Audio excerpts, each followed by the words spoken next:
Let's talk about what happened on CNN when Scott Jennings confronted Dylan Douglas, because it wasn't just another heated television moment. It exposed that something deeper is going on among the Democrats. Jennings came prepared. He asked the tough questions and exposed all of the inconsistencies. And what did Douglas do?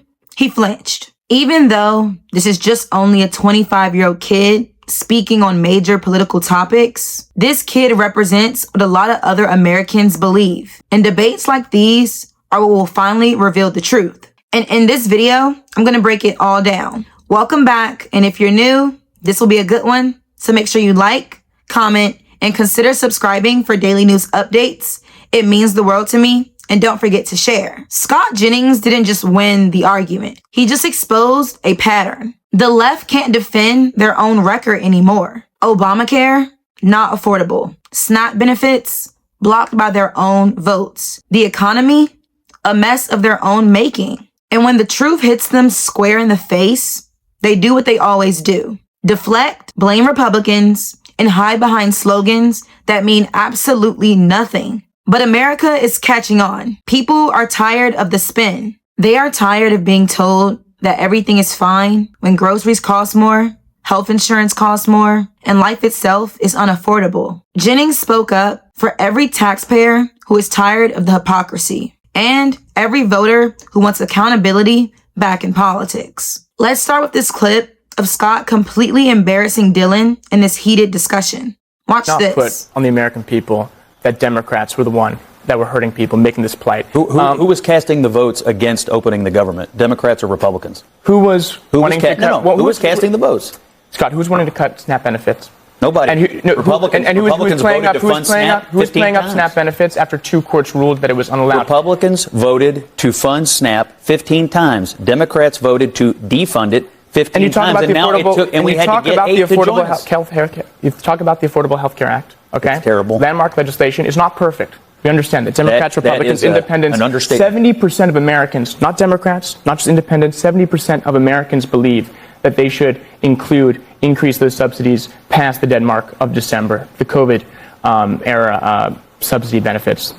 So it's a huge, huge thing that Democrats, Republicans, 70% agree with. And look, when it comes to the government shutdown, I was of the persuasion that to go for it, I didn't really get it. Democrats wanted a fight. They got a fight. Chuck Schumer, back in last year, didn't fight. He got a lot of flack for it, particularly in his home state of New York. So they wanted a fight, but they found a fight that was worth fighting with talking about the Affordable Health Care Act. People were with them. Democrats were leading in the polls. We won big on Tuesday. That's what it was for, right? It was for the election, right? Well, I think we should have kept going. What I don't understand, and which I would love others to help me out understand, I don't understand why we caved so soon when the American people seemed to be on our side. Because the election ended. You just said it. It was for the election. The election ended. Listening to Dylan speak, he's saying absolutely nothing. And anything that he does say that has substance, it's helping exactly what Scott Jennings is pointing out. The Republicans voted for SNAP benefits to happen. The Democrats stopped it. The Republicans voted to open up the government. The Democrats stopped it. Dylan even had the audacity to ask, why did they finally cave now? And Jennings put it simple, because the election ended. That was the Democrats' game plan all along. They needed that potential and force of the election to get what they wanted. And even then, they still didn't get it. This young man is talking about topics that he doesn't even truly understand. And he asked all of these things to Jennings, but he never gave an answer himself of what should have been the right way to handle it. He comes with no solutions. I also want to look at another clip of Scott speaking on Obamacare and the real issues behind funding it. Watch this. Obamacare has been exposed as a complete and utter failure. We all know it now. Everybody admits it.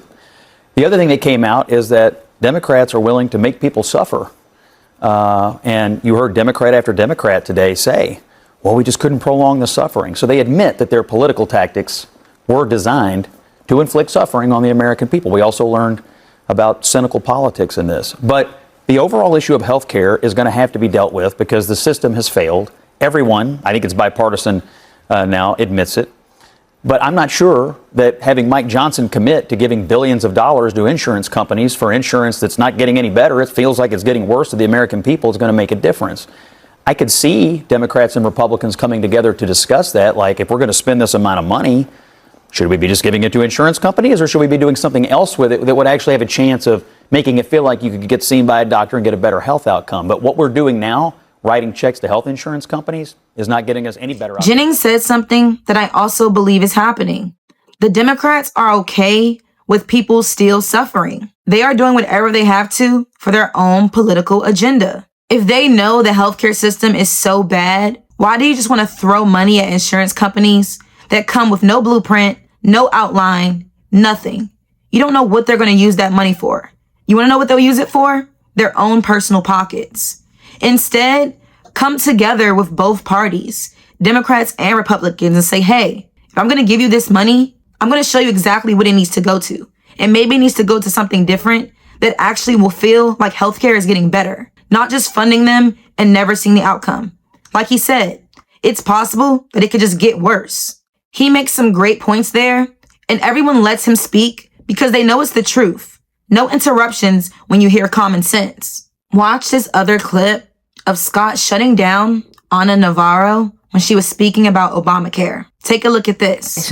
People are not going to be able to afford their insurance. I don't think even with subsidies, they're going to be able to afford the premiums that are hiking up 100, 200, 300%. Wasn't Obamacare supposed to fix that? When people, no, well, not without the universal. I mean, there's Affordable Care Act. Yeah, Affordable was the first word. The Republicans have been chipping away at the ACA, and I think this is going to be the death of the ACA, but it's also going to be the death of some Americans who don't go get screenings, who don't get diagnosed early enough in order to get treatment, who go in and instead of being stage 1 cancer are going to be stage 4 cancer. And we're going to hear horrible stories because Americans are going to choose to drop health insurance that they cannot afford. And we as a country have got to figure this issue. In that clip of Navarro trying to justify why the Affordable Care Act is affordable and makes sense for communities and people, she's literally proving right then and there why it's not. If all these people need the subsidies for it to even have it, then it's not affordable. It is not the first word of the act. They need all this extra help with it and assistance that taxpayers have to pay themselves. It's not affordable. It makes no sense. It shows you that Obamacare is crushing and falling down. It can't stand on its own anymore. And that right there lets you know that the Affordable Care Act was never affordable to begin with. And it also brings up the question, why can't the companies and the insurance places, why can't they lower the price of the premiums?